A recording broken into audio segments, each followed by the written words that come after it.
In nursing school, when I was 19, I told my classmates, if there's ever another war and I'm single, I'll go. I started hearing on the radio about a place I'd never heard of. It's called Vietnam. The things they were describing sounded like we had soldiers there and that they were getting hurt. So I went to the Army and they said, we'll train you to be an operating room nurse because that's what we need. And to top it off, I could go to college.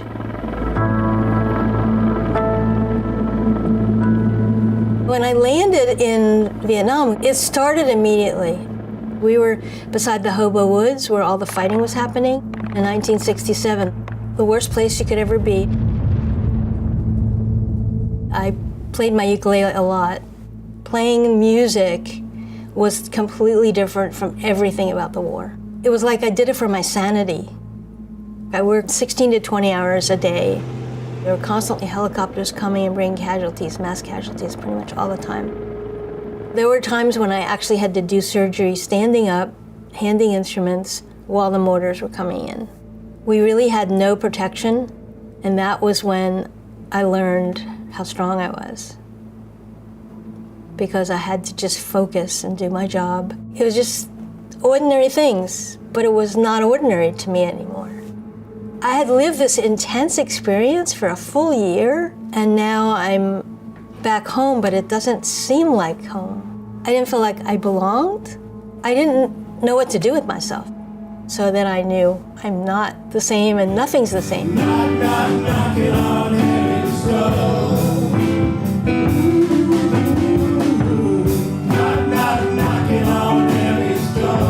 Music and singing, there's a vibration to it. They raise my vibrations. For somebody like me or other veterans who had these horrific experiences, we need to express and get it out of our bodies. And it's not so much the product or the thing we create that has meaning, it's the activity of doing it and getting it out. Path with Art started working with veteran communities in a very intentional way in 2019. Path with Art is a nonprofit organization that foster the restoration of individuals, groups, and society from the effects of trauma through art and community engagements. Path with Art has relationships with many local veteran service organizations in addition to the local VA. Partnerships are very important to develop our program because they are the ones that refer the participants to us, but also they are the ones that tell us what their community needs. Every quarter we have 8-week classes, 2 hours each. We're offering painting, writing, photography, music.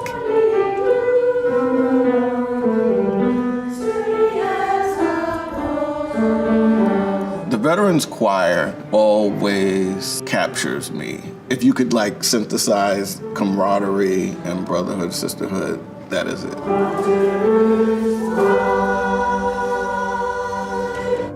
Beautiful job!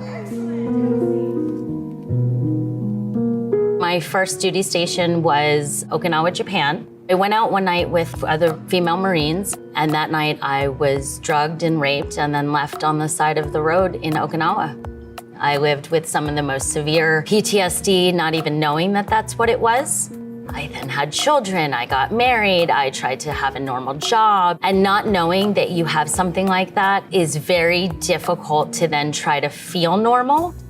Visual art is what allowed me to then begin to kind of unravel some of that and share my story in a way where I was more in control by being able to show through my artwork what I had been through in the hopes of inspiring other veterans.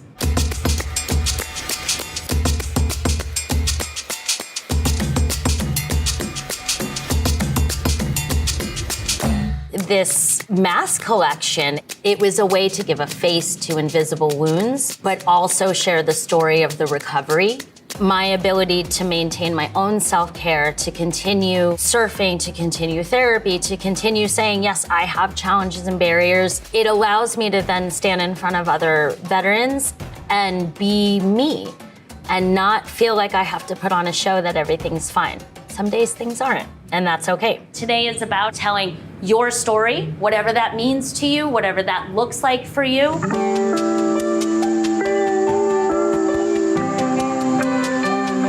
Veterans, we are people of permission. That's something that we're taught from day one. We need permission to do things. And so I found that veterans sometimes need the permission of, is it okay if I do something that's on the darker end? The most important thing people often need to hear is that they are not alone.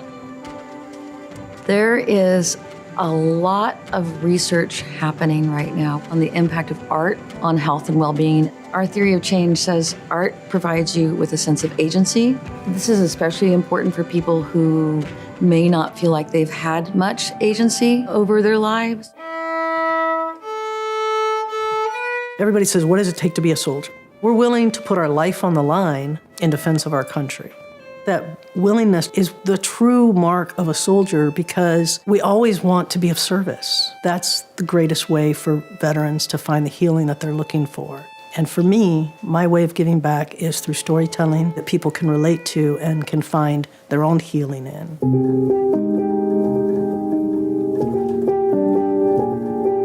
I grew up in Detroit, Michigan. I grew up in the projects. We were very poor. My mother was mentally ill, and she also had a traumatic brain injury. She was very violent. I joined the Army at 17 and got out of Detroit and away from my family. This was in 1990, and in October of that year, my first love committed suicide an hour after I got off the phone with her. And that was devastating. Ever since I can remember, I was making up stories.